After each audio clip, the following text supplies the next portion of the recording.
جام تماچی، جن کو مائی نوری بھی کہا جاتا ہے، آخر کون تھی؟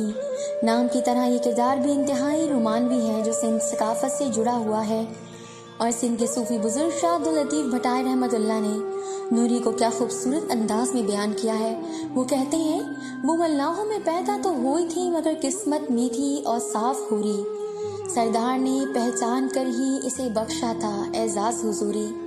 صوبہ سندھ کے شہر ٹھٹا کے پاس واقع کینجر جھیل کے شمار پاکستان کے چند خوبصورت اور سحر انگیز جھیلوں میں ہوتا ہے۔ یہاں سینکڑوں سیاح آتے ہیں۔ اس جھیل کی خاصیت ہے جو اسے دوسری جھیلوں سے جدا کرتی ہے، وہ ہے نوری جام تماچی کا مزار جو کینجر جھیل کے بیچوں بیچ واقع ہے۔ یہ مزار اس جھیل کے بیچ میں کیسے بنا، ایک بہت ہی دلکش و دل فریب داستان اس کے پیچھے ہے جو جھیل پر آنے والے سیاحوں کو کھینچ کر مزار تک لاتی ہے۔ کینجر جھیل کراچی سے تقریباً 130 کلومیٹر کے فاصلے پر ہے۔ یہاں سے کشتی کرائے پر لے کر مائی نوری کے مزار تک جایا جا سکتا ہے۔ یہ مزار اس جھیل میں تقریباً 4 کلومیٹر آگے جا کر ہے۔ یہ ایک گول شکل کی عمارت ہے جس کے ساتھ اوپر جانے کے لیے سیڑھیاں بھی منسلک ہیں جو زیادہ تر پانی میں ڈوبی ہوئی ہیں۔ اس جھیل کے گرد مچھیروں کی بستیوں کی باقیات بھی نظر آتی ہیں۔ ایوب خان کے دور میں جھیل کے پانی کو بڑھایا گیا لیکن عقیدے کے باعث اس مزار کو نہیں چھیڑا گیا۔ عرصہ دراز پہلے اس مقام پر مچھیروں کی بستیاں تھیں۔ نوری ایک مچھیرے کی بیٹی تھی، خوبصورت آنکھوں اور دلکش نقوش کے ساتھ وہ کسی حور سے کم نہ تھی، اسی لیے ماں باپ نے اس کا نام نوری رکھا۔ اسے جھیل کے پاس بیٹھنا اچھا لگتا تھا، اس لیے وہ اکثر اپنے باپ کے ساتھ جھیل پر چلی جاتی۔ ایک دن وہاں کا بادشاہ جام تماچی اس بستی سے گزرا، اس کی نظر نوری پر پڑ گئی جو جھیل کے کنارے بیٹھی تھی۔ بس وہ اسی لمحے اس کا دیوانہ ہو گیا۔ محل واپس جا کر اس نے ذات پات کی پرواہ کیے بغیر نوری کے ماں باپ سے اس کا ہاتھ مانگا۔ ایک مچھیرے کے لیے اس سے بڑی خوش قسمتی کیا ہو سکتی تھی کہ ایک بادشاہ مچھیرے کی بیٹی سے شادی کرنا چاہتا تھا۔ انہوں نے بادشاہ کا پیغام فوراً قبول کر لیا۔ اس طرح نوری بادشاہ کی 7ویں بیوی بن کر محل آ گئی۔ نوری اپنی معصوم چہرے کی مانند انتہائی سادہ مزاج تھی۔ بادشاہ جام تماچی کو نوری سے الگ طرح کی محبت تھی۔ یہی وجہ تھی کہ اس کی دوسری بیویوں کو بادشاہ نے حکم دیا کہ نوری کی مہارانی کے نام سے پکارا جائے۔ یہ بات ان 6 بیویوں کو گوارا نہ تھی۔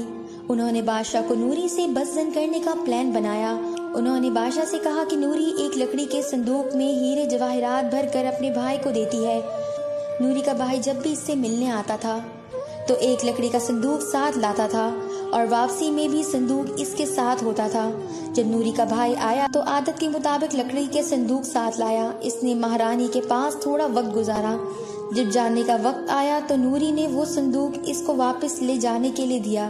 بھائی جیسے ہی محل سے نکلنے لگا تو بادشاہ کے سپاہیوں نے اسے صندوق سمیت پکڑ لیا اور بادشاہ کے پاس لے گیا۔ بادشاہ نے نوری کو بھی طلب کر لیا۔ نوری اپنے بھائی کو دیکھ کر پریشان ہو گئی۔ صندوق کھولا گیا تو بادشاہ یہ دیکھ کر حیران ہو گیا کہ اس صندوق میں تو بس مچھلی کے کانٹے ہیں۔